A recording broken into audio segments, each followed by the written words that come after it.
Hello, everyone, and welcome to the Tuesday meeting on February 17th, thanks to the President's Day holiday. First on the agenda is the Pledge of Allegiance. Please stand if you're able and join us. I pledge allegiance to the flag of the United States of America and to the republic for which it stands, one nation, under God, indivisible, with liberty and justice for all. Beautiful, thank you. So we have 6 items on the consent agenda that have been presented to the Public Works and Finance committees previously. And so these are things that are considered routine in nature. They oftentimes, most of our questions or the council's questions will get answered there. And so any member of council can pull an item off the consent agenda for further discussion. And with that, I'm game for motions. I move that we approve the consent agenda. Second. Motion from Bryce, second from Drew. All right, any further discussion? Okay, I've got Sandra. Aye. Scott. Aye. Evan. Aye. Bryce. Aye. And Drew. Aye. Beautiful, thank you, everybody. And if you'd like to watch the recordings of these conversations, they are on the city YouTube page, as well as the meeting minutes from those events that will be posted soon. I don't have any mayoral appointments tonight. I'm like double checking with Lori. I think we'll have a batch in a couple of weeks. And so the next thing on our agenda is the public comment period. We set aside 15 minutes at every meeting for any folks to come forward and discuss anything, so long as it is not on the agenda before us tonight or pending before the Board of Adjustment or Planning and Zoning, because they are seen as quasi-judicial things, quasi-judicial bodies. So any takers, we'll set a timer. Come on up, Tom. Introduce yourself and where you reside. And I'll set up my really obnoxious timer. It's more for you than for us than anything, but introduce yourself and tell us what's on your mind. Let me try and do it in 2. I love it. Point. 905 Fort Stevens Street in Moscow. Thank you first for allowing this kind of comment. Appreciate it very much. We're fortunate to be residents of Moscow, and I've been here for more than 50 years, more than some of you have been around. But I come to you tonight to talk about communications. I appreciate a lot of the things you've done, and I think we're pretty good at notifying people what's on agendas and things of that sort. Where we kind of fall down is in really communicating with people. We have an issue in our neighborhood, and it's not a scientific poll, but I just happened to talk to 5 different residences. There was one residence, there was one other resident that was aware of it. The other 4 were not. So out of 6 houses, we have 2. So that's about a third.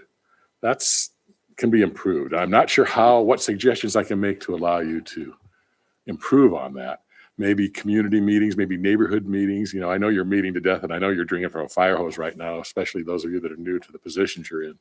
So I appreciate that, and I thank you, and I'm at 1:37. Thank you, Do you Tom. have any questions? That was good Love it. communication. And I started it before I turned it around, so I think you did great. I love it. You Thank can't you can't bank that extra minute for the next time. though. Yeah, no rollover minutes. Yeah, I love it. Beautiful. Thank you, Tom. All right. Anyone else like to come and use? Yeah, come on up. So to introduce yourself, tell us where you live and what's on your mind, and we will see what we can do to help.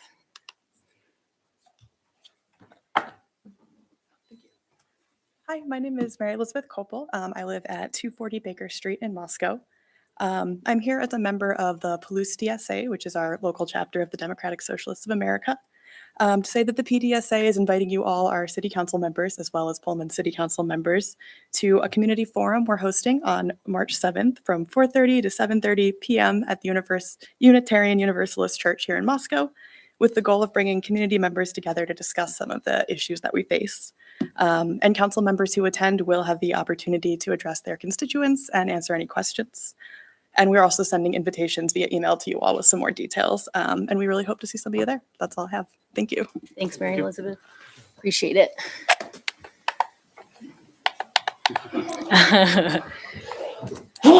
I'm working That was a joke. I do the, bless you, sorry. That's my favorite. I did that to my cubicle buddies all the time at work because I thought it was funny, and sorry, I probably should have left it at the cubicles and not It's all right.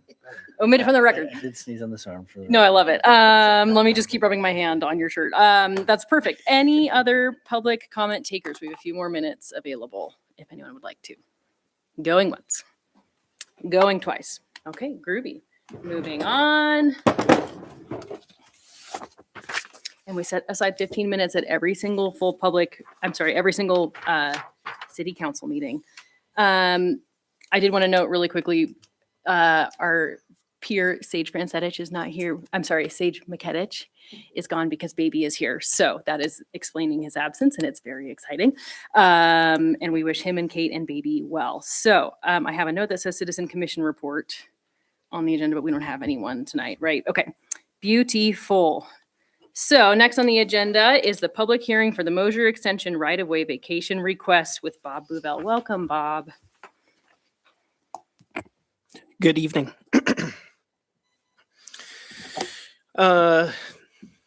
This evening, I'm here to talk to you about the Mosier Extension right-of-way vacation. For anybody who isn't familiar with the area that we're talking about, it's roughly on the east side of town. And this is a little bit closer view. So this is Mosier Street here. The developed part of it comes to an end. This is Panorama, and this is the Rolling Hills 10th edition.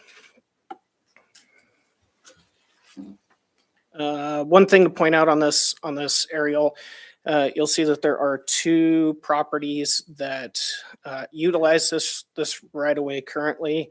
There is the Lopez residence here, and then just north off of the map is the Faraday. I hope I'm saying that right. Residence. So part of what we need to do in order to vacate a right of way is we need to hold a public hearing on the proposed abandonment of the right of way. 30 days prior, we need to put out an advertisement. That has been done. Easements, consideration for utilities and both public and franchise utilities within the right of way need to be considered. Any utilities that are there will retain an easement after this is vacated. And we need to come to the determination that the vacation is in the best interest of the public.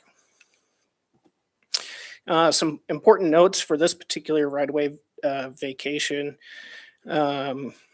This one is being done in advance of the Pine View edition. We can't, by state law, we can't simply just plat over a dedicated right-of-way. It has to be vacated first. So that's part of this process.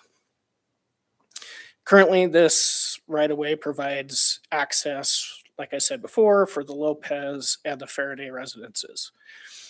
The new plat, the Pineview plat, has taken that into consideration. The new plat does provide right-of-way access for both the Lopez and the Faraday residents, and the ordinance has been written so that it comes into effect at the time that the plat is dedicated. So there's no gap time in between the vacation of the right-of-way and the filing of the recording of the plat. This is a little tough to see, but you can see here, this is the end of Mosier Street, and that right-of-way would come down. Here it provides access to the Lopez property, and then up here provides access to the Faraday property. Staff's recommendation is to hold a public hearing, and after consideration of public testimony, approve the vacation ordinance under suspension of the rules requiring 3 complete and separate readings, and that it be read by title and published by summary. Does anybody have any questions? Thanks, Bob. Any questions from council before we open the public hearing? I'm assuming there's no utilities within that section. There, not that we know of, but if all of the franchise utility companies have had an opportunity to provide comment on this. Your Honor, Yes, I Bill. thought it might be helpful to just have a little bit of background. So that right of way was dedicated, I think, well over 20 years ago as a condition of approval of a lot division that created those homes. Under the city zoning code, in order for a lot to be eligible for a building permit, it had to front on a dedicated public right of way. At that point in time, the ultimate design of the subdivision wasn't known, so that was the alignment that was chosen as the dedicated right of way to provide that access to allow for those lots to be divided and homes to be constructed. So that's kind of the origin of it 20 some years ago. Now the plats come forward, which the council did review and approve in, I think May of last year? It was our last fall. And obviously this right away doesn't align with the now designed plat drawing. So I just want to provide a little bit of history of how this right away came to be, why we're vacating it tonight, or vacating upon recordation of the Pine View plat. Thank you. And while this is our first public hearing and right-of-way vacation conversation of 2026 of the year, it's something that happens as development happens. It is a normal tool that we navigate, a normal kind of request that we navigate. Okay, if we don't have any further questions, go for it, Scott. No, I'm What do you good. got? I'm good. I just wasn't going to cut everyone off again. You have questions? good. Okay. Are you sure? Yep. Going once? I'm Going twice. Okay, beautiful. Thank you, Bob. So we will open the public hearing. And so for this particular agenda item, we can invite anybody who would like to come and speak in favor of this action item. And we will do in favor, opposed, general nature, and then we'll close the public hearing, deliberate, and then we can entertain motions. So is there anyone who'd like to provide testimony in favor of it? Yeah, an applicant, please come on up and introduce yourself and who you are and who you're affiliated with. Yeah, I'm Scott Becker with Hodge and Associates, 405 South Washington. And I just want to thank Bob and Bill for the input. That's really how this all came about. So if you have any questions for me, I just really wanted to introduce myself and let you know I'm here. Scott's probably chomping at the bit to grill me on something. Peer to peer, I get it. Scott, do you have any questions, Scott? Okay, all right. All right. Okay, groovy. Thank you. you. Okay, anyone else in favor of the proposed action item in front of us? Okay, anyone in opposition who would like to come and introduce themselves? Yeah, come on by. Just let us know. Oh, and well, yeah, last call for anyone in opposition. Okay, come on by. We'll do neutral. That works great. Introduce yourself, who you are, where you live. Thanks for this opportunity. My name is Greg Bohutch. I live at 300 Rose Court, and I'm a neighbor up there. And I'm kind of representing mostly the folks on Mosier and the neighborhood concerned about traffic, et cetera. And Scott and I talked. Scott knows me pretty well about this. We've talked about this for years now. Last time there was a hearing, I actually spoke in favor because I think it's a beautiful piece of property. And I think, the neighbors up there are somewhat concerned about access to D Street.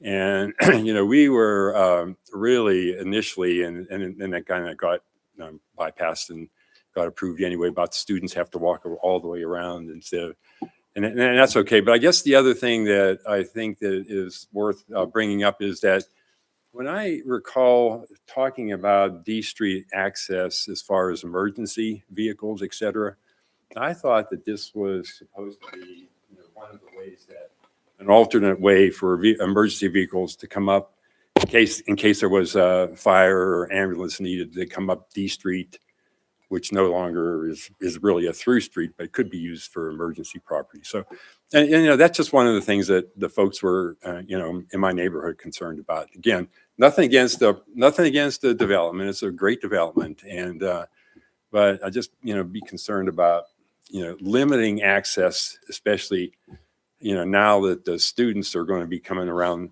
the long way. Just leave a way for emergency vehicles to get up into there. Thank you. Thanks, Greg. I appreciate it. And I can't remember how many parcels 20-ish. Does that sound right? Well, the subject tonight's really the right-of-way vacation, not the Right. plat. So I think we need to keep comments and conversations related to enough. the right-of-way vacation. Yeah, I was just going to clarify, the fire conversation and those things would have been navigated by staff in the plating conversation previously, for the X number that we navigated in, I want to say March of 25. Okay, anyone else who would like to provide remarks of a general nature on the topic? Nancy, yeah, I'm sorry. Come and introduce yourself and where you live and share your comments with us. Madam Mayor, members of the council, I'm Nancy Cheney. I live at 1333 Ponderosa Drive in Moscow. And I'm going to try to talk fast, so I'm going to just read this for you at this rapid pace. As a condition for plat approval, the city received this request for vacation of public right-of-way through a future edition of the Pineview development. The applicants cite improved street connections with wider rights-of-way as the public benefit. The city's draft ordinance vaguely references its determination that vacating said right-of-way is expedient for the public good. I understand the legal and process-oriented reasons for not being more specific than that, but offer a few reasons why elaboration might be warranted. First, as Moscow grows and development pressures increase, legislative actions that affect both public and private interests seem likely to increase too. It's reasonable to acknowledge potentially controversial aspects and show evidence of cooperation, mutual benefit, mitigation, and compromise. And I think we've heard some of that tonight. Street modifications impact existing uses and guide future development, including its scale, direction, and impacts on community character. It makes sense to show that you've thought about repercussions of your decision. For example, the requested vacation will affect established neighborhoods and future land uses in the vicinity. What could be the impacts on water systems, wildlife habitat, existing uses, etc.?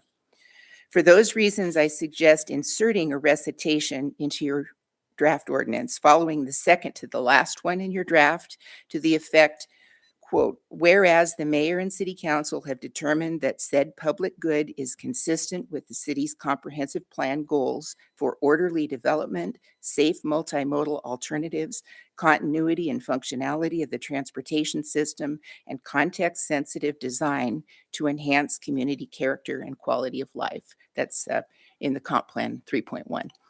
And I will give you this in writing in case any of these resonate with you or not.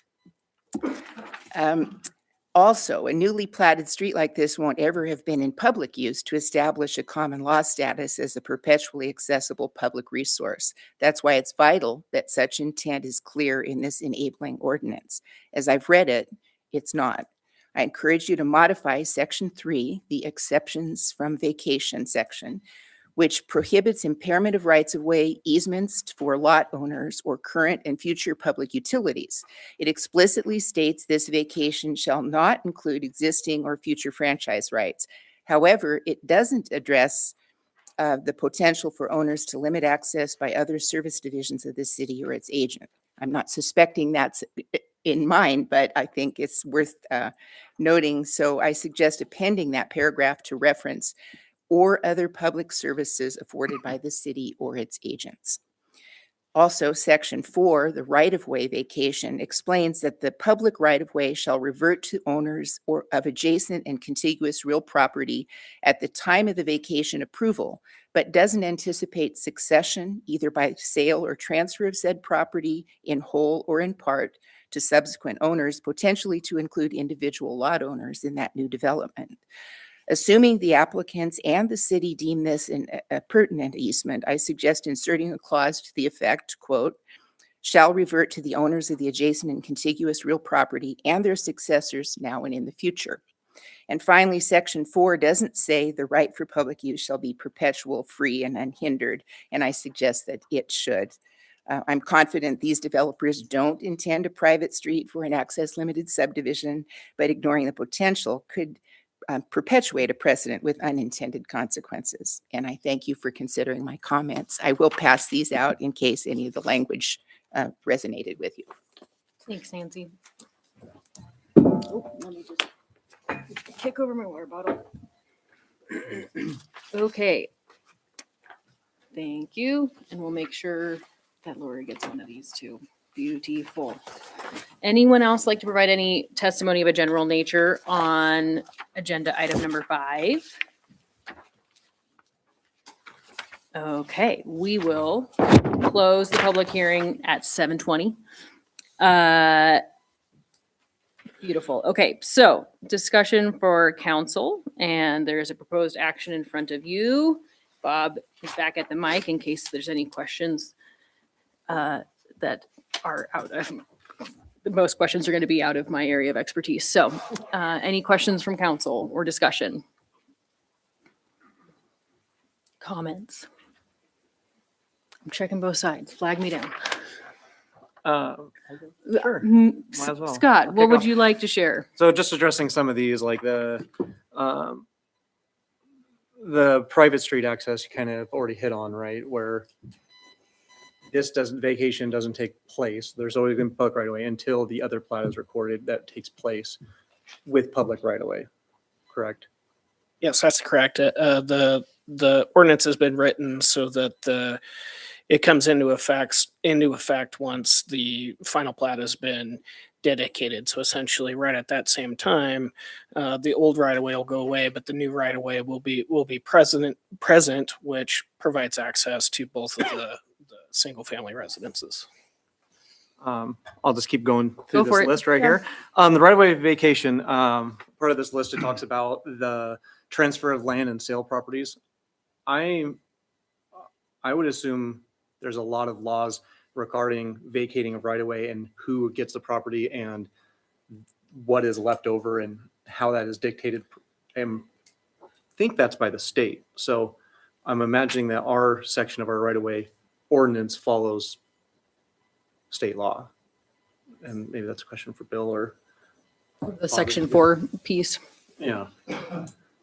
Correct. The state dictates that upon vacation, it goes half of the right of way goes to each adjoining owner unless the council dictates otherwise.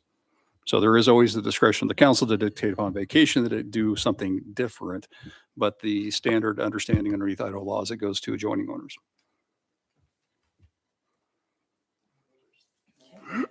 Beautiful. Thank you, Scott. Any other questions or discussion? Is anyone feeling moved any kind of way? Well, if I may, Sure, Evan. I'm wondering if we should just pass this on the first reading and then have a chance to incorporate some of this language that helps more firmly establish the public interest aspect of it. I mean, the first reading is a tool that we can use. That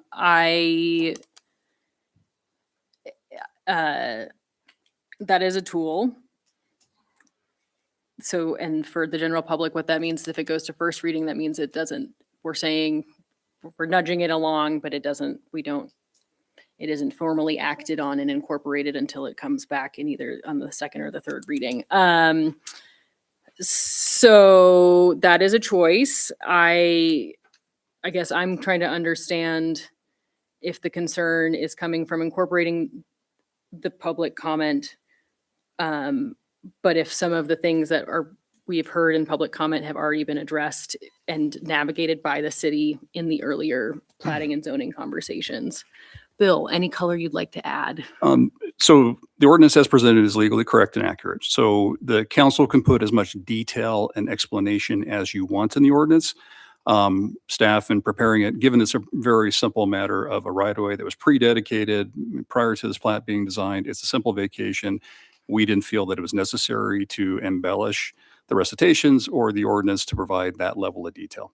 If the council wishes to, then you can certainly provide staff with direction if you want to do first reading and give us direction of what elements you'd like to have added to the ordinance. We can certainly do that.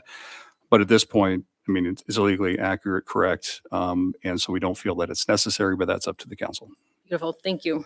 Evan, I'm sorry, I jumped in while you were musing. So any other thoughts or feedback? No, it was just so that it's crystal clear that we've met that requirement and so that there's no blowback, unanticipated blowback later. It'll give us that till the next meeting to make sure that we've done that. Bryce? I guess to that, and the way that you introduced the agenda item was that this is fairly routine in nature, right? Where this is not something that is, that it's fairly routine in nature. So I think taking the public comment that has been offered as it relates to how we move forward with similar vacations, we can maybe kind of use some of this suggested language as we tweak as we move forward. So Okay, that's- thank you. That's my Scott? I feel like the concerns with this project have already been addressed with the plating and just looking at the straight part of the vacation part of it. I don't have any concerns or issues with As our written. proposed action as written. Thank you. Sandra? I move that we approve the vacation request by adoption of the ordinance under suspension of the rules requiring 3 complete and separate readings, and that the ordinance be read by title and published by summary. Second. Motion from Sandra, second from Scott. Any further discussion before we go to vote? Okay. Drew? Aye. Evan? Aye. Not Sage, he's gone. Bryce? aye. Sandra? Aye. Scott? Aye. Beautiful. Thank you, Bob. So this, I'm guessing this is, I'm scrolling back to the tippy top, ordinance number 2026-1. Beautiful. My first one, guys. Here we go. An ordinance of the City of Moscow Municipal Corporation of the State of Idaho providing for the vacation of a portion of public street right-of-way located within the City of Moscow and legally described in Section 2 of this ordinance, providing that title to said vacated public right-of-way shall vest with the owners of the property as specified in Section 4 of this ordinance, providing that the provisions, I'm losing track, provisions of this ordinance be deemed severable, and providing for this ordinance to be in full force and effect from the date the final plat for the Pine View Addition subdivision is recorded. That's the title. Thank you, Jusins, for being here. Appreciate it. Haley, can I say one thing? Sure. Just because this didn't pertain to this one specifically, I appreciate the effort and time you put into it. And it doesn't mean on future vacations that we won't take these into consideration. So Here, thank you here. for that. I've done a lot of those too. So- Thank you. Appreciate it. You're welcome. Okay. And I'm eyeball checking with our city clerk, Lori, that I did that right. Read by title only. Beautiful. Thank you. Okay, item number 6 on our agenda is Public Transportation Services Agreement with Regional Public Transportation doing business as Smart Transit with Bill Belknap. Welcome. Thank you, Your Honor. Good evening. As the council is aware, so the city has supported public transit within the city of Moscow for well over 20 years, both in providing whatever assistance we can at the staff level, as also providing financial assistance for the provision of that service. The city most recently last year supported public transit and SMART in the amount of $140,329. Given that level of commitment, I did want to memorialize this contribution as an agreement for services, because that's really what it is. It is one of those things that the city cannot gift public funds, but we can certainly contract and pay for services that are provided and rendered to the city. So this has been something that's been on my list for a while for us just to kind of distill and formalize this agreement in writing. Fairly basic agreement, essentially just states that SMART will provide the fixed route and dial ride service that they currently provide. The city will continue to maintain the bus stops and shelters within the city. And then we will fund the support of the service in that amount of $140,329 with a 1% annual escalator. And if I recall correctly, it's been a little while since I looked at this. I think this is a 5-year term of the agreement. And certainly it can be modified and amended at any point if SMART and council and the city find that there's a need to modify or change the agreement. So with that fairly basic agreement, just memorializing our existing financial commitment to SMART and supporting public transit in Moscow. And I'd be happy to try to answer any question you might have. Thank you, Bill. Any questions from council? Evan? I just want to, and remind us who else contributes to the overall package. So the two largest funders are the City of Moscow and the University of Idaho. And the University of Idaho has historically committed and supported SMART at the same level as the city. University of Idaho has also been in the process of updating and formalizing their relationship with Smart Transit, and also entered into a services agreement as well, providing the same level of financial support and the same 1% annual escalator. And I was also going to add another large piece of the SMART budget is through federal grants that the Idaho Transportation Department administers for other operational uses. So there's kind of three big cooks in the kitchen, so to speak. Any other questions for staff? Sandra, I don't have a question. I just make a comment. Is that all right? go for Sorry it. for that. Okay. I've always been really impressed with Smart Transit and excited that we have it. But over the last, I think, 3 years, I've used it in so many different ways, and I'm really happy that we have this service. I know that twice when my car broke down, or had a flat tire, or just wanted to be cranky, I took the bus to work, which was not hard, right? I was like, oh, this is gonna be a pain. It wasn't a pain at all. I told myself it's time to try it. Tried it. It was great. Another time, had to loan the car out to somebody, and then I had to go pick up food for the food pantry. Hopped on the bus, got some stuff, came back. So just for me personally, it's been a big thing. But being at the University of Idaho, I have so many students that use this, and none of them have cars here. Most of them don't even have a driver's license. So all they do walk or bike or take Smart Transit. And it's been such a relief for them, whether it's a cold day, a hot day, or if they've just come to get a lot of supplies to be able to use that and get where they need to go. That I know as a car owner who's been driving since she might have been 11 when her dad taught her how to drive. And definitely driving on her motorcycle where she shouldn't have been at about age 9. I just never took that into consideration. And it's a really big necessity for a lot of people in our community. And there are a lot of the folks that use it that tend to not be noticed so much. So I'm really grateful for what we have. Bryce. I'm just going to piggyback on Sandra's comments that this is a really vital service that is in our community, and I just hope more people know about it. Just to kind of echo what Sandra was saying, that sure, I know that some university students absolutely will utilize it, but I think tell your friends, tell neighbors, tell other students or other folks that maybe have limited access to a car or automobile transport. Yeah, because it's a really vital service, so I'm happy to support it. So. Scott. Awesome. I'll wait this time. I haven't looked at our budget to check, but I'm assuming that this dollar amount is something that we've budgeted for and that we're following the roadmap that's already been set for this. So good question. This is actually 10,000 more than we budgeted, but we do have savings in the general fund to be able to make up that difference. You may recall early on in the budget development process for FY26, we were facing double-digit health insurance increases, and so we were making some kind of proactive potential reductions.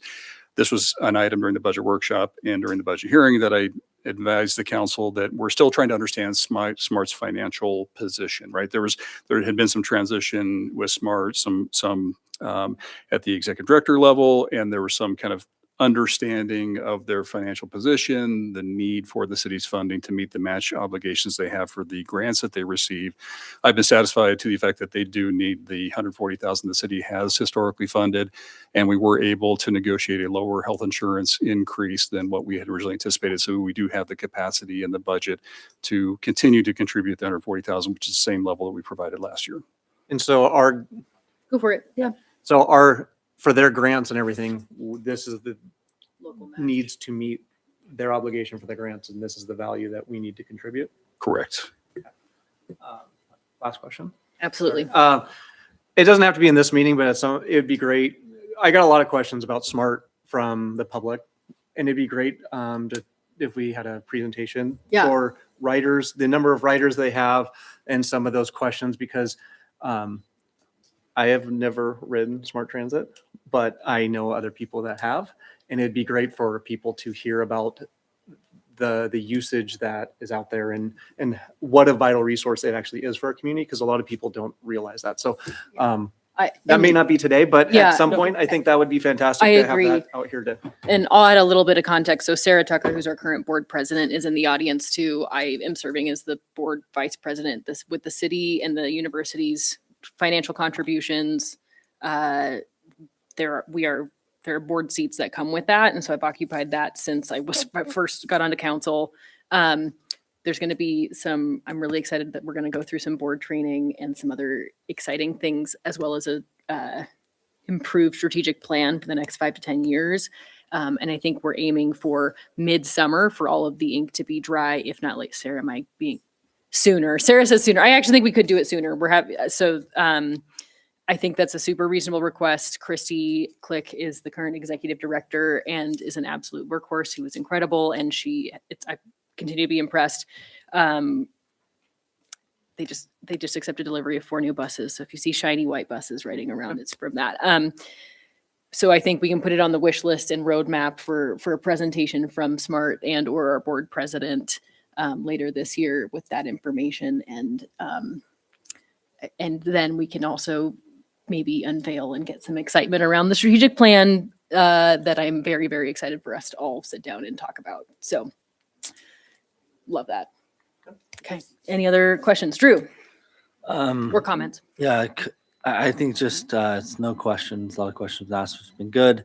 I'm just glad that we are formalizing this agreement. So that's yeah. Yeah, do you feel moved in I any am kind of way? feeling moved to approve the public transit service agreement with regional public transportation. Second. Motion from Drew, second from Sandra. Any further discussion? The only other clarification I was going to add is like the legal name is of Smart Transit is REIT. That's what the doing business as. If you hear regional public transportation, it's because that is what the Secretary of State cares most about.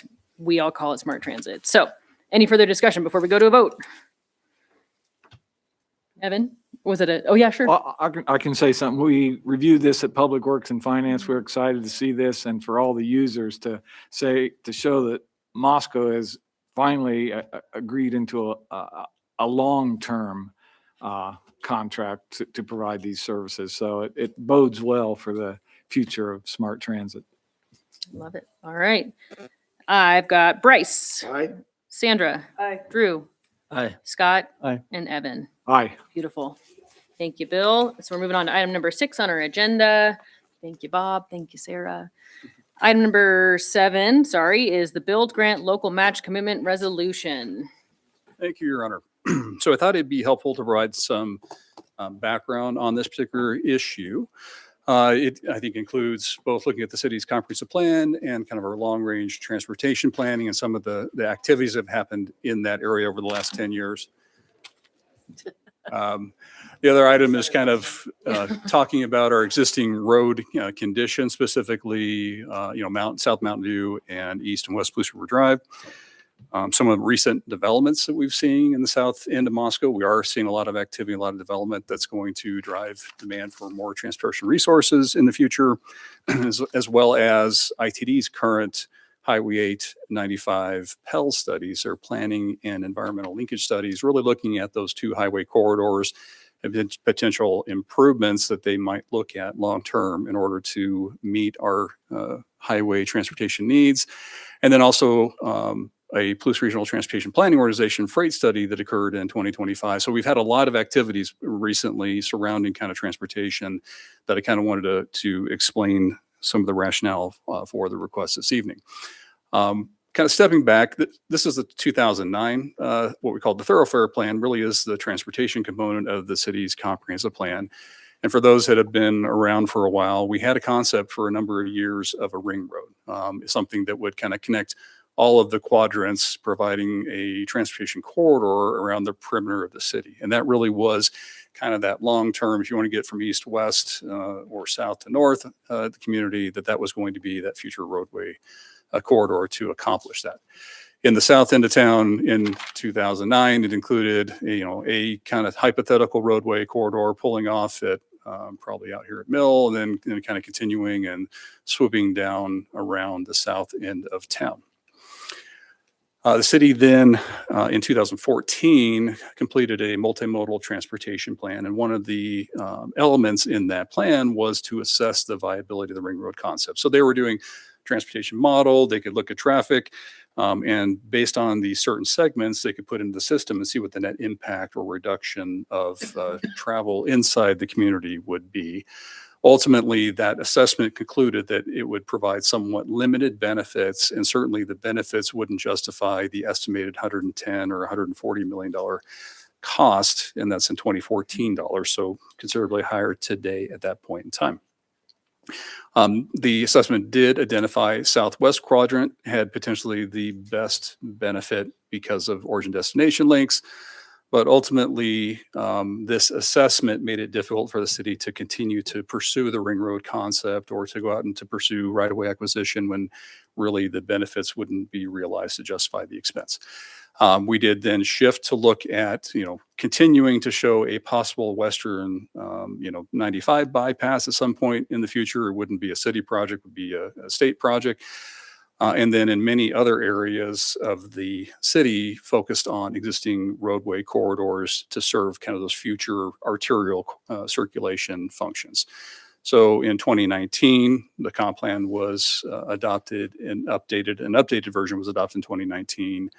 And down looking at the south end of town, that focus became on Palouse River Drive. And so in that time, again, peeling off here of Highway 8 potentially with some highway improvements, and then continuing on Palouse River Drive as being that kind of main east-west corridor on the south end of town. The plan identified and stated that Palouse River Drive is planned to serve as a minor arterial roadway. It's advised the traffic carrying capacity of the roadway be protected through access management, regulations that prevent closely spaced curb cuts, and promote a corridor design where access to properties at front on Palouse River Drive are taken from side streets. So it really did recognize that long-term Palouse River Drive, because it has somewhat limited development there, it's not continuous like many other areas of town, that we really should be protecting that future capacity because it was going to serve as that kind of east-west corridor on the south end of town in the future. As we looked at land uses in the area, the south edge is largely, especially around 95, to be industrial, commercial, higher intensity land uses, with some residential in some limited areas along that corridor. As I mentioned before, over the course of really the last 2.5 years, we have seen significant development activity in south end of town. The largest of which is the SCL campus, the first printed circuit board facility that was constructed. And then now recently they've announced another 250,000 square foot manufacturing facility targeted in the south end of town, a facility that at full completion capacity could be adding 1,000 jobs to the community in the south end of town. We are seeing the SODO development, so a commercial subdivision development with Jeff Motley here on the east side of the 95 alignment. We have the Eddington addition and the subdivision here, over 200-acre development site. We're seeing development there, and we're also seeing development happening up on Indian Hills Drive, Palouse River Drive, and Mountain View with the Bloom multifamily housing. So we are seeing a lot of transition and fairly recent development that's happening down there, and that's going to continue to put pressure on our existing roadways and specifically Palouse River Drive. That then leads us to look at the condition of East Palouse River Drive and West Palouse River Drive. Mountain View and State Highway 8 intersection is really reaching the threshold of a signal warrant to improve safety of the operation of that intersection. South Mountain View, really from Highway 8 down to Palouse River Drive, has incomplete improvements, right? We have some improvements being placed on frontage improvements with development. We have other sides of the road that are undeveloped. It's a bit of a hodgepodge of how much improvement we have on that section of the roadway. East Palouse River Drive is probably our worst roadway corridor down there. We consistently have soft spots that develop. I mean, the base underneath the roadway is very limited to nothing. So we're always having to get out there and continue to try to make repairs to those soft spots. As everybody's familiar, it's narrow, it's substandard, it lacks bicycle or pedestrian facilities. It has site restrictions due to the hills that are present there that do present a safety concern. As we look to West Palouse River Drive, it is in better condition, but we still have we have gaps in frontage improvements. It does, once you get kind of beyond Conestoga, it really tightens down. It then kind of gets back to that rural section, so it doesn't have any bicycle facilities, pedestrian facilities, doesn't have adequate lane widths. So it's in relatively poor condition on the west end. And through this effort of kind of putting this grant together, we've identified that really improving these corridors would cost upwards of $8.3 million in 2024 dollars. By the time we were to get construction, probably substantially more. So that's a project that the city cannot fund itself. We can do our small scale projects and we can do a couple of blocks of road reconstruction, but that would consume 80% of our entire capital projects accumulation if we were to try to fund that ourselves. So it became clear to us that we are going to need to seek grant funding to improve these corridors. And we are seeing increased utilization. I think the 95 to Highway 8 is pretty heavily used now. We did get striping down the center line last year because, during some inclement weather and at night, it's kind of difficult to tell where you are on the roadway. But definitely that's an area that is in need of improvement, and we're going to see increased demand and utilization, whether we want to or not. I think we anticipate that that's going to continue to happen. At the same time, all this is happening. ITD kicked off their Pell study, which is really looking at the Highway 95 and Highway 8 corridors. They started this effort in 2024. They've had a number of public meetings, but they're really kind of focusing on how to improve and enhance the highway operations within the area. Really looking from core, from Snow Road up to the county line, from Troy here to the east and to the state line to the west. And we're kind of smack dab in the middle of their corridor studies. They have analyzed existing intersection operations. And so they have kind of the current 2023 operations, green's good, yellow's caution, orange is getting close to red. And it's in the kind of poor category of level of service. And as they look out for the next 25 years to 2050, they've identified a number of intersections that are going to end up at service level F and are not going to meet their standards for intersection operation on the highway system. To address that, they went through and looked at a number of different alternatives, and one is kind of on alignment improvements, which is another way of saying, adding lanes through existing roadway corridors through the middle of town. The areas we have some of the most significant congestion here at 3rd and Washington, that left-hand turning movement, they're looking at what they call, lane reassignments through that section from Washington all the way out to Llewellyn. This is an image of what that might look like, where they would remove on-street parking, have 2 lanes going westbound, 1 lane coming eastbound, and that, they would essentially consume the entire paved roadway. And we have a concern about that. Parking, on street provides buffering from pedestrians rather than having semi-trucks and vehicles passing right near the curb line. And so, really funneling, just trying to increase capacity through the middle of downtown is not, historically it's not been the city's preferred alternative of how to address long-term transportation. But they had some identified lane reassignments really in that section, also potentially out further on the West Pullman Road, and then down near the South Couplet to provide additional capacity through eastbound through the South Couplet intersection. Now I'm going to get struck by the pointer now. And the computer is frozen. Hold on.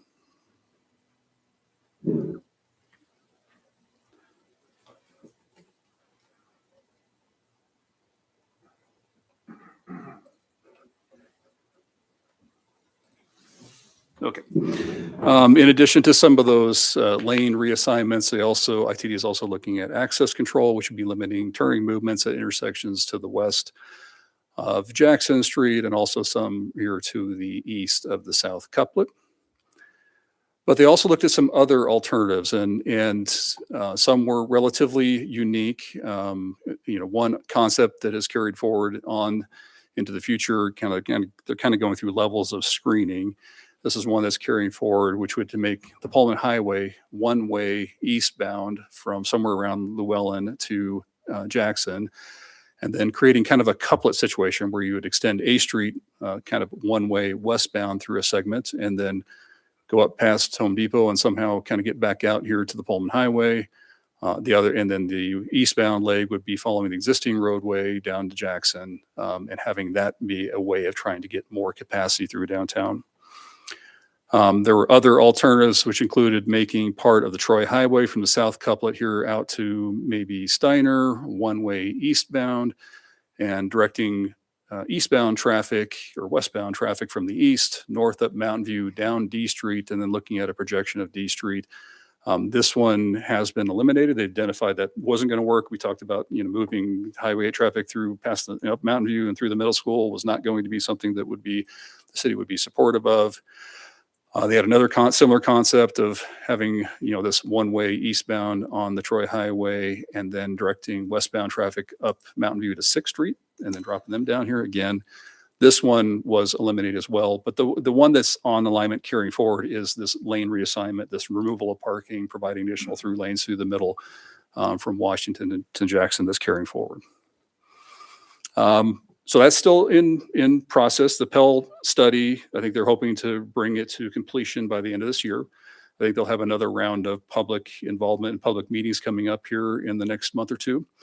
And so just keep your eyes on seeing that move forward as well. They're also looking at, didn't talk about here, but they're also looking at some potential bypass alignments for 95 north-south around town. I don't think it's likely that will be funded anytime in the near future, but they are going through the process of analyzing what would make the most sense. Almost concurrently with what ITD was doing with their Pell study, the Whitman County Regional Planning or Transportation Planning Organization was working on a Pullman/Whitman County freight alternative study. And that study was intended, Pullman's been desiring to reduce truck traffic in downtown Pullman for a while. They've made some nice improvements to downtown, but its circulation, a lot of the trucks come right through the middle of downtown, and it is something that they're looking to provide an alternate route for trucks to utilize. The freight study looked through a number of different corridors, both past one studied, identified new potential corridors, and really trying to identify potential locations or potential improvements that would benefit freight movement and reduce traffic in downtown Pullman. They identified 3 projects. One was some short-term improvements on some turning movements on Bishop to try to help promote trucks coming into Pullman, taking a left on Bishop and going up around the hill.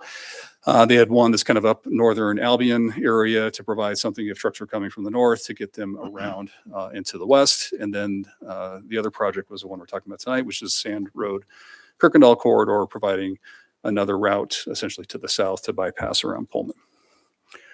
When they looked at the project, while it was a kind of Whitman County project, they started their concept here at Highway 8 and Mountain View, and it really was at the suggestion of ITD, was for them to look at, picking up traffic at that intersection and then having them utilize that existing corridor of Mountain View, Police River Drive, and then continue on to the west to an ultimate intersection with 195.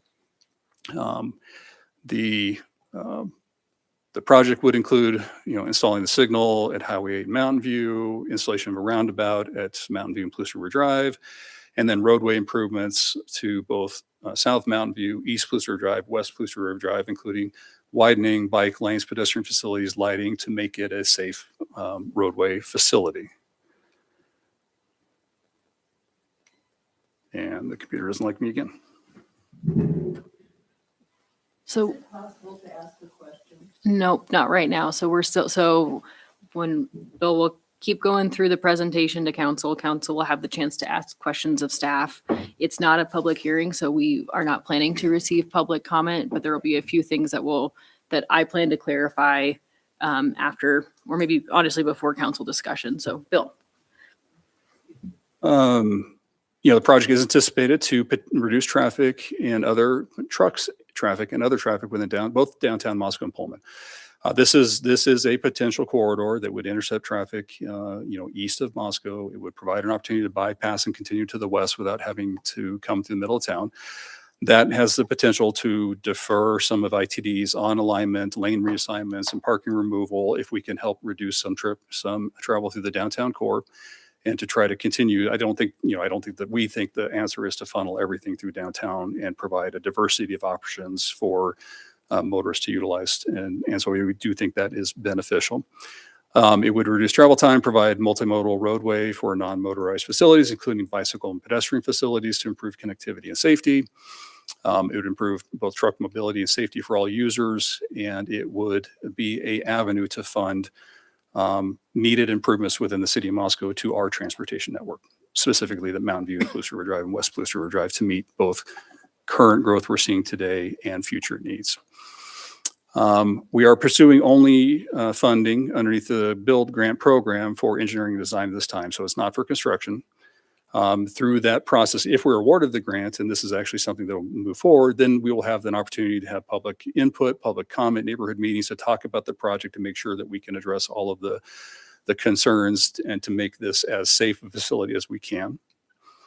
On September 15th of last year, the council approved a MOU with Whitman County to jointly fund consultant services for the preparation of the build grant application. That application is now nearly complete. It's due a week from today, so that the submission date is on the 24th. And so we're just getting the kind of the final pieces of the application together. The design is estimated at about 2.5 million. About 1.1 is for design of improvements that would be within the city. And so what we are asking as part of the application, applicants are required to confirm their commitment to provide the match should the grant be awarded. And so staff has prepared a resolution making that commitment tonight for your consideration. With that, I'd be happy to try to answer any questions you might have. Thank you, Bill. And so I'm going to chime in with a few things real quick. So I want to clarify, I know we've received some feedback from the community. I want to clarify. So like the ITD, all those slides and alternate routes, ITD mailed a postcard to every single resident in Moscow, encouraging them. There were, I think, 3 open houses last spring. Some of them, I went to the one that was held in the middle of the day at the 1912 Center. But the ITD conversation with their consultants, like that, ITD did a lot of outreach. And in Moscow, there are 2 traffic lights that the city has jurisdiction over. Everything else is ITD. So I just would like to, I really appreciated the postcard because it immediately went on the calendar. So I wanted to clarify the ITD's previous outreach.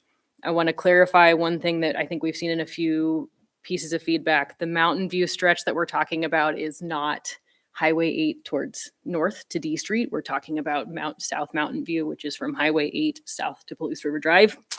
And just doubling down, there are included in the packet, included in the overview, and I wrote it in all caps, but it's not bolded in the packet. It says the city would pay this money should the grant be awarded. It is a competitive grant. And it is only for design funds only. So those were the things I just want to very quickly and clearly address. And I would love to hear from you, Drew. Thanks for those comments, Mayor. And Bill, thank you as well for backing up. So just a couple of things I'd like to highlight. Yes, we received good emails, and we're grateful for emails of people reaching out. But going back, so 2009, 2014, 2019, and then 2023, 2024, we've been talking about this. Again, with what Madam Mayor has talked about of ITD communicating, that wasn't just sent to people that were on council, or it was sent to the whole, I had one as well. And then we also, through these times, we've gone through like 4 options talking about transportation. And so where I'm going with this is what I'd like to address is we have been talking about this. The city has been talking about this for a long time. And we've been earnest about engaging. ITD's been earnest about this.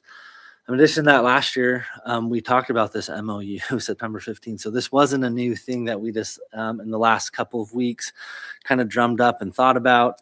It'd be a good idea. One thing, and Bill, I might rely on you a little bit here for some information, but with what Whitman County is doing to try to get traffic without out of the city of Pullman, there, no matter if we do this or not, it's going to be dumped into Moscow city limits. If, let's say, it's accepted and everything goes through, their master planning for streets, it's coming this way. That's what they've identified, correct? Yeah, and in about 18, well, almost 2 years ago, we became aware that Whitman County was pursuing a build grant application on their own, really for their improvements from state line to the west.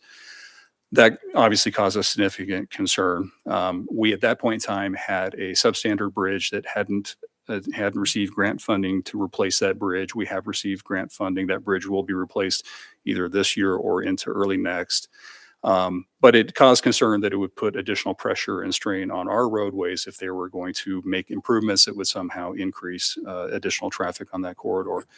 So we did meet with Whitman County. We talked about the potential impacts to us, and then ultimately came away with, hey, we have substandard roadway conditions. This traffic we expect with growth patterns happening in south end of town, we are going to see increased utilization and growth, and that it would be probably to our benefit for us to work cooperatively with Whitman County on a grant application so our roadways could be improved to be able to accommodate it. I would note, we're talking about bringing it up to a standard of Mountain View, right? It's a 2-lane roadway. It's going to be posted at, 35 miles an hour or less in town. It's not being proposed as a highway. It's an improved roadway that can accommodate additional vehicle traffic, larger vehicles, provide bicycle and pedestrian facilities, but it will likely look something like Mountain View. And we have a history, and just happens naturally, cities annex in old county roads. We've been working on Mountain View for 40 years. We're going to have 2 projects this summer to add pedestrian facilities and bike lanes in 2 segments. We don't have it. And then the last remaining segment really is from White Avenue to Highway 8 that we're making grant applications for this fall. But we're in that position where we always have to, it takes us forever to get this done. And this might be an opportunity for us to be able to get funding, 90% federal funding, to get these improvements in advance of development so that we're not always trying to chase it and deal with the consequences of it. So yes, there's an element of Whitman County committed that they want to make these improvements because they're seeing the utilization and they want to improve the roadway to reduce their maintenance costs long term. We don't want to be the recipient of that without having our roadways improved to be able to accommodate it. Preferably we don't want ITD stripping parking and shoving traffic down to the middle of downtown. So we need to provide options for people to utilize. And so that's why we think this is beneficial. Thank you, Bill, for answering that. And again, for me, looking at this very pragmatically, I mean, the reality is these communities are growing, which we can't. It's a good thing. The benefits that I see with this is, again, and this can be found in the packet. All this information can be found online. And if you're having troubles, we can help assist with that. But we're really moving 200 heavy vehicles out of the Moscow downtown corridor. I am very much in favor of that long term.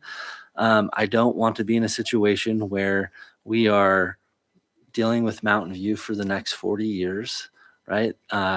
This is an opportunity that council, we are elected to make these decisions. We've been having these conversations, not all of us, but for multiple years. This is a good resource of what we're pursuing if it is accepted. That's kind of the silver lining. I hope it's accepted, to be clear, but I see nothing wrong with this. By not doing this, we're only creating long-term problems for the community that our kids, grandkids, and future people are going to have to deal with, like we're dealing with Mountain View. And so I'm very much in favor of this. I've talked about a lot. So No, I love it. You're great. I could say some other things, but I'll let other people talk. So Bryce. Yeah, thank you, Madam Mayor. Thank you, Bill. And I think that in your response to some of Drew's questions was really helpful, Bill. And I think that was something that came up back in September, and it came up in Public Works last week as well, which this also went through Public Works, and it was initial conversation. It was almost put on consent, but then I was glad that you all decided to bring it forth so we could have more of a public conversation about it here tonight. But from my perspective, this feels more proactive as opposed to reactive, right? That if it is the case that we were not to jump on board with this project and Whitman County were to pursue it, then we would be playing catch up as they continue to pursue it. So I appreciate the cooperation that's gone in. And I also appreciate that were this grant to be accepted, then, right, we will have public outreach. We will have public testimony to how to best implement our side of the deal. So my perspective is that this is more of a proactive move than a reactive move, which I think is a good thing as the cities, counties continue to grow, because they're not going to stop growing. So, Scott, sorry, I looked too fast. Scott. Okay, that's fine. A handful of questions. The 10% match, I believe I read in there that we're not required for a match for the grant. Is that just making us more competitive, or? Correct. So these are highly competitive grants. If you're in the urban category, it's a required 20% match. Rural projects do not have a defined match, but this is a very highly competitive program. So we felt meeting somewhere in the middle at 10% would be an appropriate position for us to take. And Whitman County felt that was a level they could support as well. In the past, have we, on these grants, have we been successful with 10% matches, or have we gone higher, or what have we done in the past? We've not received a build grant in the past. Like I said, we have applied for one for Mountain View corridor improvements that we were not successful in receiving. We did get, and can't recall what year we did on the transit center, but we did receive a raise grant at that point in time. The names changed, but it's a highly competitive. We felt 10 was a reasonable number, that when it came to both design and construction in the future, that we could reasonably fund. And then I Go for it, Okay, sure. perfect. So, West Palouse River Drive, looking at the improvements that have been there, have all been privately, a lot of them have been privately funded through development. The remaining properties, I believe there's an arboretum, and then the ballpark property are probably the two major stretches. So those, We have the largest portion of undeveloped frontage that at the time that we want to consider developing our property for future uses, we will be on the hook for those improvements. the bridge itself, for this new bridge design, is that coordinated? And so when we put this in, it will accommodate the new roadway section? Correct. It's got the road deck width. LTAC has been generous enough to work on the approaches on both ends, because on the west side, there's kind of a sharp and blind corner. They are reaching all the way to essentially the North Atlantic County Highway District's bridge, removing that side obstruction of the knob and smoothing out that corner to make that a safer location. But all of these improvements will be, the bridge itself and bridge deck will be wide enough to accommodate the bicycle and pedestrian facilities that this project would bring. And I'm just going to jump in real quick, since we end up throwing a lot of acronyms around. LTAC is the Local Highway Technical Assistance Council. which is a subsidy of the Idaho Transportation Department, ITD. And so they are tasked with these local things. We had applied. We get a quarterly email that Lori sends to us of the LTAC grant awardees and the rolling timeline. And it's been a while since we applied. Like it takes several years from us applying to implementation. This one's a little bit quicker underneath the bridge program because they had available funding. So it was within a year of applying, we got funding, and construction will be happening. If it happens this year, which I think it's more likely next, we'll have it done within probably 3 years of applying. So Thank you. Just wanted to clarify the acronym. Scott, do you have any other lingering questions? Absolutely. Sure, go for it. I know you had the $8.5 million or 8.3 million for improvements through there. Looking at as the growth of the south side of the city are with these road improvements or utilities and other improvements, forward thinking of this growth, are those going to be part of this, or is it just going to be roadway and moving traffic? we would have to address utilities ourselves because utilities are not an eligible improvement underneath this program. I like that to try and dig once. Well, yeah, anytime you cut into asphalt, it's just kills the life of the road, and Tyler will tell you that a lot. So, I can come back if you have lingering questions. yeah, come back. Yeah, Okay. come back and see if other people Okay. answer them. And Evan, Sandra, Evan, sure, go for Sure, it. I'll go ahead. Because, we've received a lot of communication from the public about this. It should be a reminder to all of us that despite what we want to say, how good we are at reaching out to the public, I would say the public is telling us not good enough. So ITD and some of you are saying, oh, we're doing a good job of that, and I'm hearing otherwise. And so just something for future reference.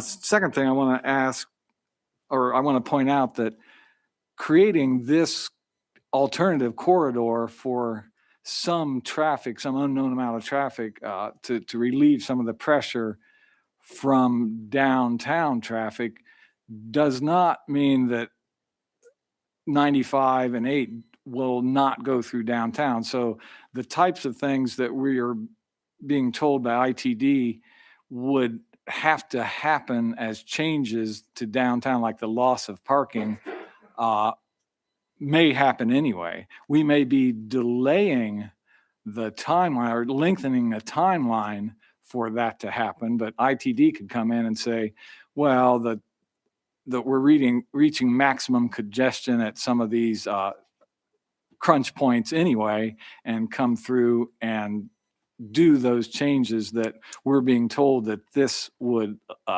prevent. I'm not certain of that. The next thing I'd like to ask, I know that we're putting only $110,000 towards a $2.5 million project and plan. I don't have a feel for whether or not that project plan will just sit on a shelf, because the money, even to get the money for the plan, is highly competitive. But I'm wondering how highly competitive then is to get the money to actually do the construction, which will be $25-30 million. And you don't have to answer that right now. The next thing is that we might then, supposing that we jump that hurdle successfully, we'll get money for initial construction from the federal government of this. But now we've created a truck arterial in the south of town that is not under the purview of the federal government, is not under the purview of ITD. So all of the subsequent maintenance and the cost of supporting that sort of traffic, I think, will fall to Moscow, because we're not offering this as an alternative to those already established highways. So I want to make sure those 4 points are considered as we move with this. And if you could give me an answer on what you think the likelihood of the plan just sitting on a shelf or actually moving a next step once we have it of getting funding to do the project, I'd appreciate that. So I know that the 110,000 might be well spent. I do apologize. I didn't bring my crystal ball this evening, but I think it is likely. If you're more likely to get construction funding if they have funded the initial design phase of your project. So I think the FTA likes to fund continuing projects that they have funded previously. So I think it does enhance our ability to be able to get construction funding. But I think the design is going to lead to answers to a number of questions that we don't have just yet. And ultimately what that roadway improvement is going to look like, what the roadway design is going to look like, and what the ultimate cost is going to be. And then we would just, if that's the council's will, then we would pursue trying to identify construction funding and applying for that. Madam Mayor, if I may follow up. Yeah, and I have a point of clarification, so go for it, and then I'll. I want to know, and I suspect this is true, that the plan and the engineering is severable. We could take a piece out of that if we found the money to do the roundabout at Blues River Drive or something like that. So the plan is potentially usable, or parts of it, the design and plan, even if we don't get the federal funding. Correct. All right, thank you. And I want to clarify, I hear you as far as it not being, it's not going to be an ITD road, but it's also, we're looking at, picture what we have on Mountain View between what we've worked 40 years to get from Highway 8 through 6th Street all the way down to F Street. And it's been 40 years of us chipping away at that quality of road, and I'm not viewing this as only what part of what has triggered this conversation is the freight study, but this is not, the growth on the south side of town is where growth is happening. And so in my mind, I guess the question I would ask Bill, is there an easy ballpark number if we needed to do the engineering and design work for just from 95 on West Palouse River Drive to Mountain View, like just that section? Do you have a feel for what it could potentially cost our engineering team to do the design work, not the construction, but the design work for that L? Yeah, I don't have an estimate off the top of my head of those improvements. But could I be safe in saying it's going to be darn close to $100,000 just for that? Oh, well, in excess of that. It's going to be higher than 1.1 million. Yeah. So I just want to clarify, if we are selected, that is when the funds are dispersed from the city. And if we are selected, the bang for our buck is quite significant, because we will eventually need to address the infrastructure and traffic residential traffic that we're already seeing from Highway 8 and to South Mountain View Road to West Palouse River Drive. So sorry. Anything else you'd like to try to? Yeah, I guess the only thing I would say, if construction cost is estimated at 8 or 9 million, let's just round up to 9 million, and probably close to 60 to 66% of that probably falls on the west. So you're at 6 million maybe for the improvements there. And if we were to contract for engineering, 20% of that So your 1.2 million would be the estimated contracted design cost. And we're looking at a match obligation of 110. Now, doing it in-house, I mean, there's an opportunity cost to other projects that they'd be designing, and would be a fairly sizable project for our team to take on. Sandra. Yeah, thank you very much, and grateful for all the comments tonight, and Bill, from you also. And I don't think it'll come to any surprise that it took a while to like come to grips with what was going on with this, right? This was a lot of info, and I'm glad we spent a lot of time on this. And I feel like in my years on council, this is probably one of the top 5 things I've spent the most time on trying to figure out and understand and get a grasp on. So what I like, 90% match. What I really like is parking is always an issue. We're going to wipe out parking if this doesn't happen. I don't know, I mean, that's awful, right? It's hard enough to park. And we hear that all the time. There's no parking in Moscow. There's going to be less. I love that there's a light at Mountain View, Highway 8. I get stuck there a lot. I know that folks were like, but the views, but we already have, as the mayor mentioned, so much growth going on in the south that in 5 to 10 years, there'll be so much built up that won't even be an issue at that point, because those views will be gone. Safety is always a concern, and it's a very solid plan to widen, to have safe bridges. We've done this before at other places. People said, what if a school goes in? Schools have gone in at other places. We've done this, like at Mountain View, right? And we have pedestrian areas. We have bike paths. We have done what we can to make that a pretty safe route. And I have no doubt that the same will happen going east-west. And what I really like, I have used Palouse River Drive coming from Lewiston and then zipping over to Mountain View so many times in the dark, and it's just scary. You can't see the shoulder. There are no lines there. There are soft spots in the road. You can't see over the hill if someone else is coming there. There were times where I've just gotten as far over and I just slowed down to 10 miles an hour because I couldn't really tell where I was at, and ended up having to quit using that road. And it was such a great way to get home, but now only in the daylight. So I personally am very excited to have that taken care of. I recognize that this is a lot, and there are a lot of different, seems like, moving parts to this. But I think they're good moving parts, and I don't say that lightly. I feel like I spent the last 2.5 weeks just answering emails, and I'm grateful for the emails. When I say I'm glad you wrote in, I am glad you wrote in. I am glad to take the time to investigate more. In fact, even today, I still reached out to Bill to just make sure on a couple things. So it's a hard thing, and it's a big thing. And gosh, if we get this, I think it would be a really great thing for our town. Thank you. Any other questions or discussion? Scott, Sorry, I told you I'd come back. I know, It I works just- great. I'm sorry. I'm like, this is super interesting for me. I love transportation projects. Yeah. Sorry, you're going to hear that a lot because we do a lot of that here. So when Whitman County, they resurfaced their side of the road, have we seen or have any traffic counts from the last 3 years since they've done that of increased traffic? I don't know that we have traffic counts. I know Mark Story, the county engineer, has indicated that they have seen significant increase ever since they paved Sand Road. And I would expect with 1,000 people at full bore at Schweitzer's new facility in the future that there will be significantly more traffic. And the other part, as long as cost on this, I know Palouse River Drive on the east side is a horrible road. I mean, even at 35 miles an hour, that road's nowhere near safety standards.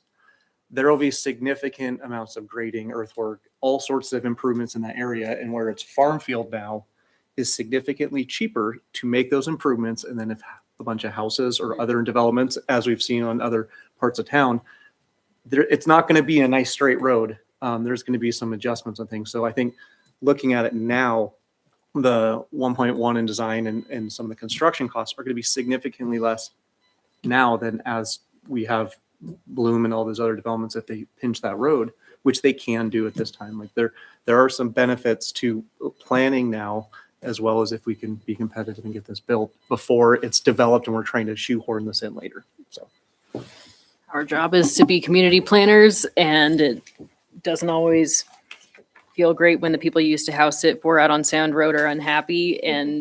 But our job is to be looking at community development and planning and growth and whatever we expect it to be, not just 20, but 50 and even 100 years down the road. So any other questions or comments from folks? Give me like a clear hand raise if you want, or if anyone feels moved. checking in, checking in, checking in, checking in, checking in. Okay. I move to approve the match commitment resolution. Second. Motion from Drew, second from Sandra. Any further discussion? Okay. Scott. Aye. Bryce. Aye. Evan. Nay. Sandra. Aye. Drew. Aye. Beautiful. That motion passes 4-1. Beautiful. Thank you, Bill.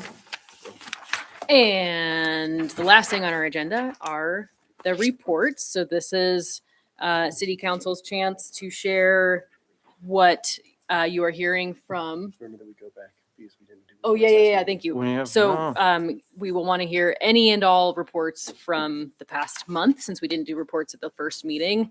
And so it is our council members' chance to share what they are hearing in the commissions they are liaising to. And I like the popcorn style. I borrow that from Art Still. So I'll start with Drew. Yeah, thank you, Madam Mayor. Yeah, so going back, reaching pretty far back here, but I'm just going to go back in recent memory. It's easier for me to track. So last week attended a joint meeting between county, city, university, and school district. It's a great meeting to collaborate, knowing what other public agencies are kind of up to and looking for ways to network and collaborate. And it's, yeah, I've always found value of just understanding what other folks are thinking and other community partners. I'll put on my list next time for the county to take better care of their roads or adoption. Their other items are also attended last week. A fire meeting for our staff. Again, I'm always just impressed. I have been impressed since I've been on council. Organized folks doing good work, a lot of good volunteers, always keeping us safe and protected, and I appreciate that. And they're very efficient with their time, and so which I am always in favor of.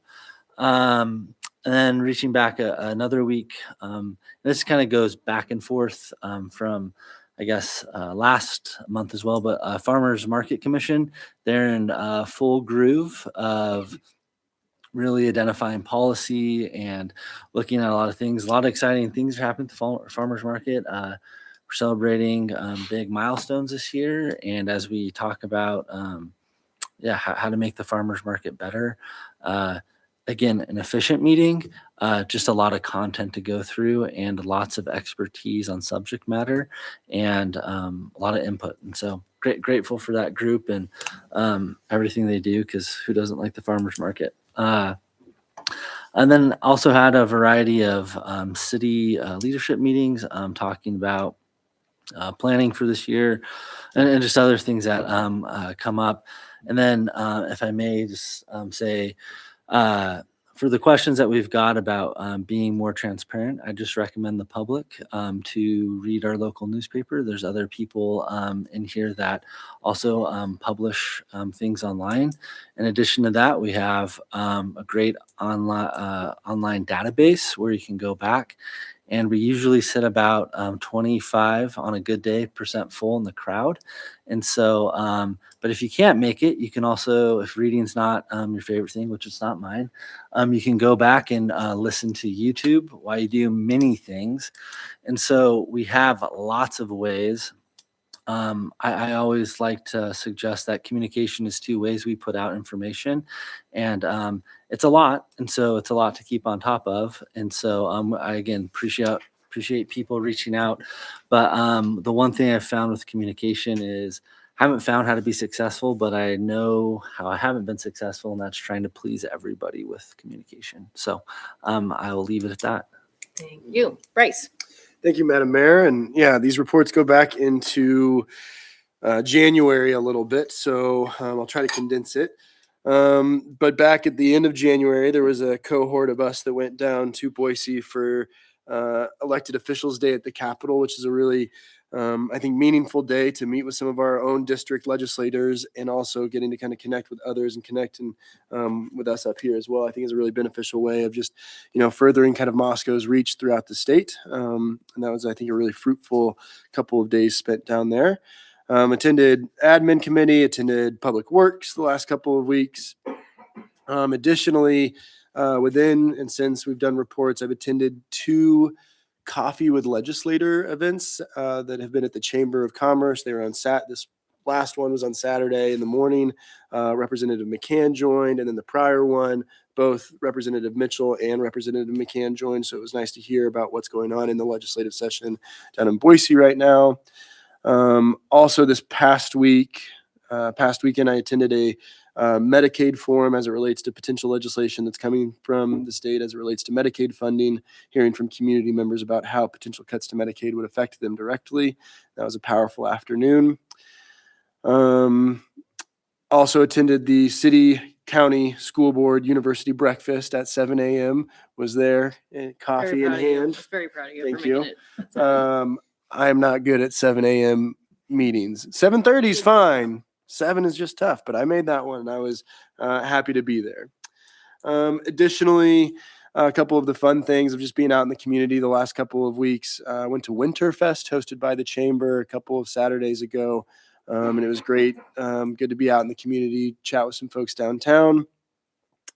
I think I might be forgetting something, but it's been a busy couple of weeks and they just kind of keep coming. And earlier this afternoon, I had a subcommittee meeting for PBAC as it relates to communications. And then we have a full PBAC, the Palouse Basin Aquifer Committee meeting on Thursday of this week. So yeah, things have been moving and grooving and we're in it. Love it. Thank you. Sandra. Okay, these are not at all in order. I felt like I didn't do a whole lot, and then I started writing them down, and I was like, They wow, add up, okay, yeah. it's been a busy month. So, did get to also go to Association Idaho Cities and meet with elected officials. While there, I talked to not necessarily our folks, but I did talk to some representatives about upping animal abuse charges to where it's not just a misdemeanor, but felonies, and that hopefully some interest generating. That might take a while, but talked to folks about that. Talked about education and about housing. So I would say it was relatively, I don't know if productive, but got some concerns out to other folks. So that felt good. I also attended the Medicaid town hall and forum and learned a lot at that. Just potentially really heartbreaking situations. And people are going through a lot and depend on on Medicaid. And I don't know what's going to happen if they don't have it. And it was brutal. And I know that Scott probably will touch on that too, because I didn't see anyone else. Evan might have been there. I got hot. I was up in the balcony, so I had a pretty good eagle eye. I was at a 6-year-old's birthday party. I was sorry to miss Oh, it. that's a great excuse. It's okay. But it was, I learned a lot there. So I was grateful for that. We had Mura, I think within this time frame. Yes, I didn't. Oh my That's gosh, okay. forgot No, about I was like, that. yes, I finally get to talk first on this. So that made me happy. I meant not to that, do that. not that I have a lot of Yeah. earth-shattering things from that, but I do like that our land we're taking a moment to reevaluate and figure out exactly what we want to do with the RFP process and try and become a little more exact and see what opportunities can arise. So I'm glad we're taking, instead of just jumping in and trying to like rewind again, take a better look at that. And maybe, as my friend Tom says, communicate a little bit better and find some ways and folks to work with. I missed Winterfest because I got to go to Mountain Home and see some old friends. So I'm always sad to miss Winterfest because I can say without any exaggeration, the beer in Moscow is so much better than the beer in Mountain Home. Fair enough. I had a fantastic President's Day, best holiday of the year. Love President's Day. So yesterday, it really was a great holiday. Had a lovely time celebrating. Today in Lino Aces and Happy Hug Meadery, they were doing their meet and greet at Shattuck Brewing. So I dropped by there to visit with the nonprofits, and I love doing that. I try and hit those when I can. Let's see. Soup and pie with the Humane Society on Saturday or yesterday, which was hard because usually they depend a lot on the city and county folks to go and eat. So I haven't heard how results went, but that's always one of the big fundraisers of the year, and excited for them and all that they're doing. They just have lots of critters right now. So if you have a yen, even if you just want to volunteer and see a little furry one, that doesn't mean you have to adopt them. You could just go volunteer and help out and maybe That's how make it a new starts, friend. Yeah. Maybe not. I'm just saying you might want to try it. And then I'm going to save this one for a minute. Today I got to sub in for Papa Sage at the human rights meeting, and always busy folks, always on top of things, and really efficient with the time still. I was happy to see that. But they are planning their Know Your Rights forum, and it looks like it will be March 24th. There'll be a workshop, and the focus is immigrants, refugees, and allies. So looking forward to that. And then, and that will be here in the council chamber, 6 p.m., again, March 24th. And then finally, here is some earth-shattering news. Are you ready? Yes. Nels is stepping down from historic preservation as the president. He is no longer president or vice president. What? Yeah, I know. Okay. The earth shook a little. If you felt that it wasn't just the earthquake, it was No kidding. a couple weeks ago, historic preservation. About that. Yeah, so it's exciting. And let's see, Shelley Walker is the new president, and they're already off and running. But yeah, it was really cool. And as someone who's been on that commission for a long time, and then getting to sub in and working with Nels and Wendy back in the day, it was cool. And he, of course, shared a lot of thoughts. And I think it will be good. I think it'll be good for him, and I think it'll be good for the commission to get some new ideas and some new blood in there too. So I think that's it. Love it. Thank you. Scott, what do you have? So much. Parks and Rec Commission. Every year they select a park for pesticide free, and this year it's going to be Itani Park. Which one? Itani Park. I think it's a very cool program. So I had never really paid attention to it before, but going through it, they've had success in the past, and I think it's something that I hope they continue to go through.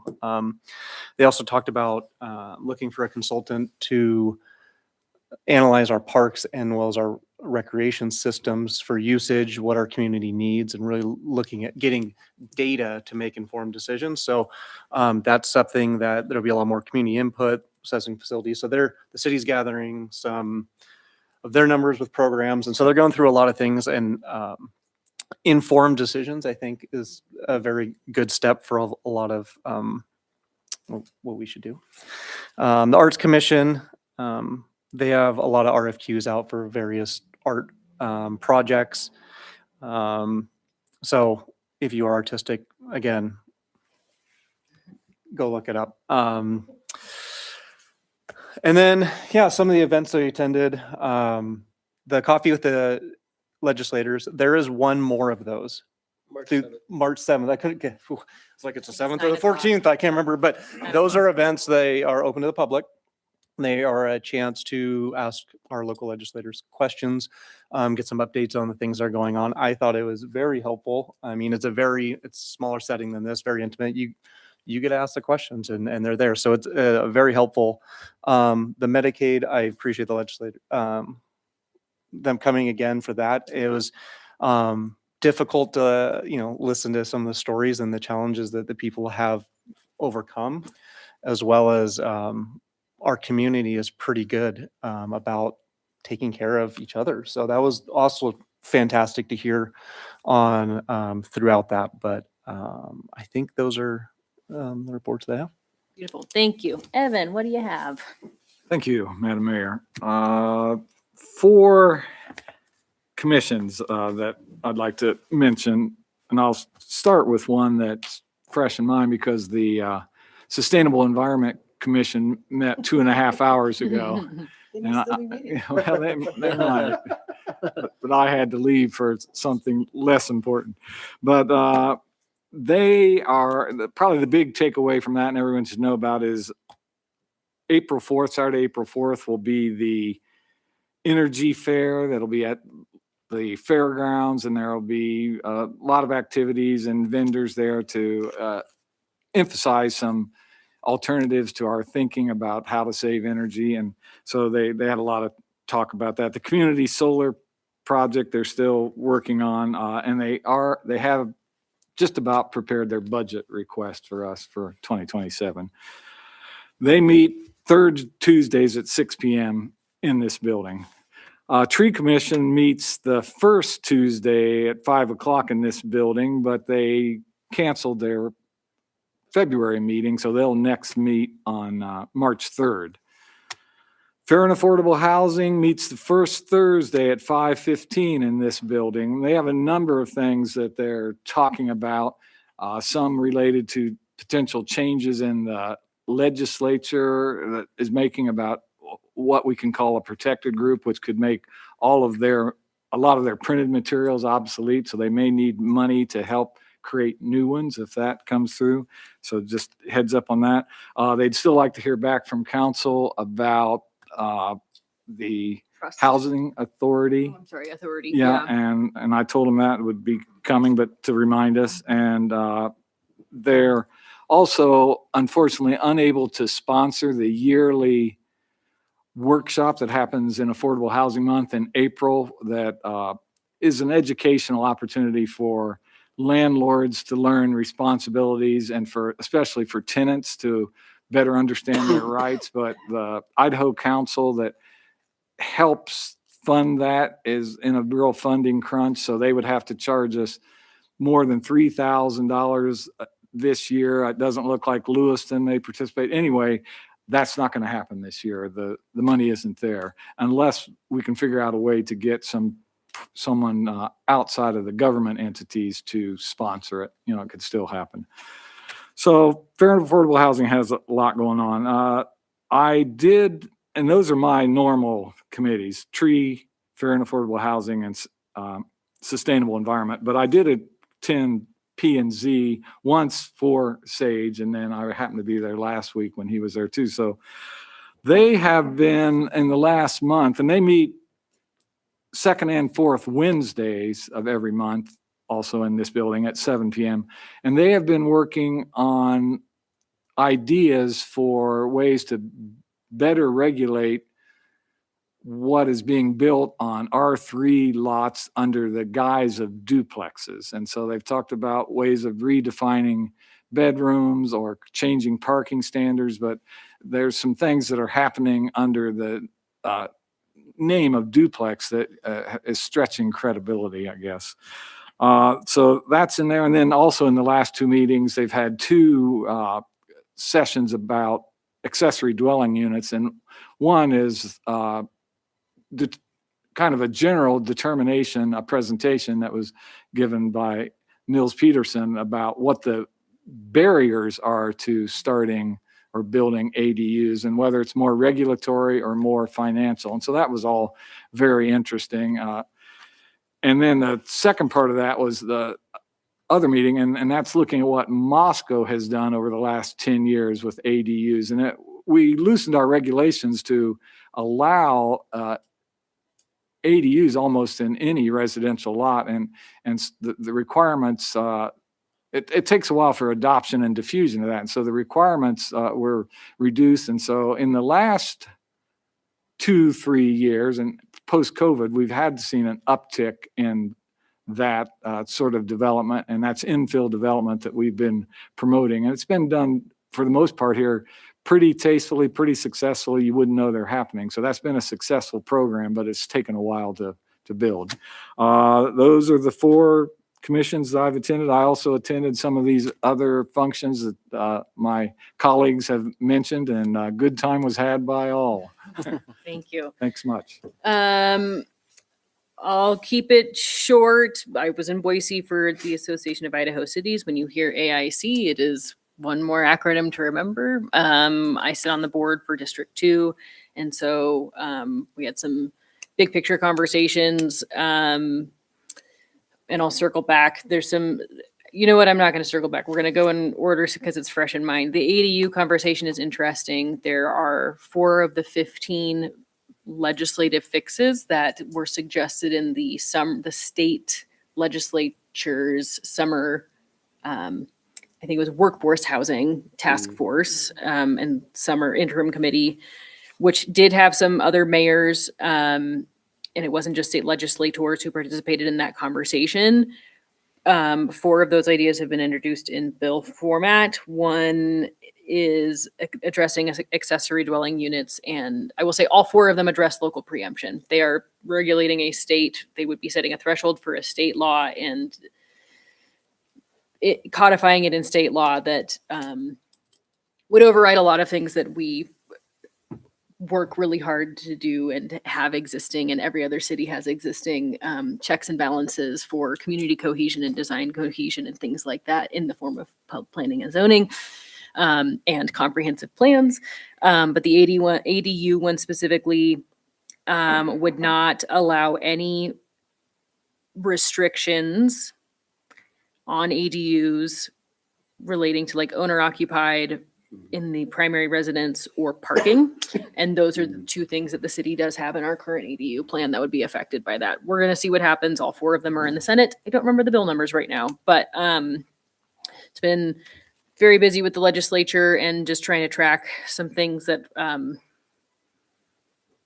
will affect our conversations at not just in Moscow, but across the state. Was invited by ASUI to go visit with them. I met with them on February 4th, answered some good questions, hopefully with decent answers.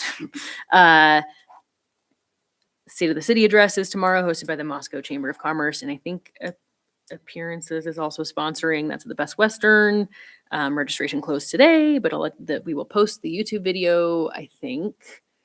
I'd ask Corey to do the invisible magician knock in the back, but in the past we've been able to record and share it for free on the city website.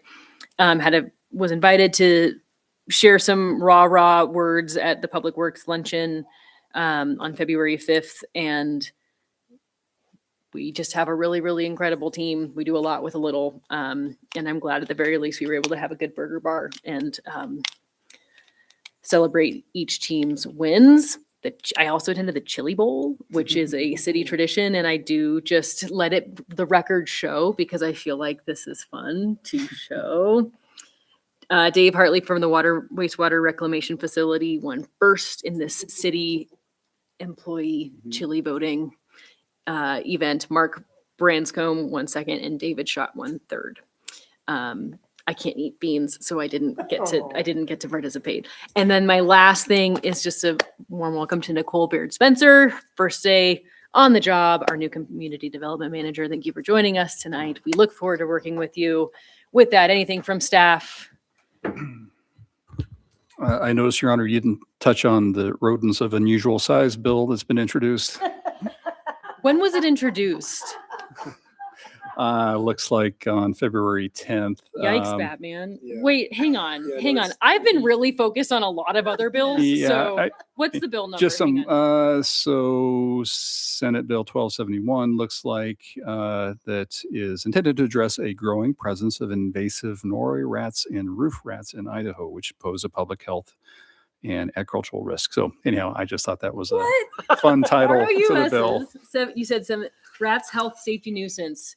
It's in the Senate 14th order for amendment. Oh man, guys. That'll gut the Senate. This is the health legislation that they care about. Somebody was a Monte You know Python what? fan. I will say I talked to someone who lives in Boise proper, and it is, you know what? But It is not pleasant. Can't wait to read this. I just found the title funny. Somebody's a Monty Python fan. You know what? No, ROUS is Princess Bride. Yeah. Oh, Princess Bride, Carrie Sorry, Princess Elwes. Bride. Sorry. Thank you, Lori. Yeah, let the record show that Bill got it wrong. Strike that from the record. Okay. No, but if you look at bills by subject, I think there's 20 some bills underneath cities this session. And a lot of them will move, and it is important that we communicate what the impact to our ability to provide city services are, and catch them early, because if they get to the floor, things move fast. So with that, I would entertain a motion to adjourn. So moved. Sandra, do I have a second? Scott's got the second. All in favor? Hi. Aye. Any opposed? We are adjourned.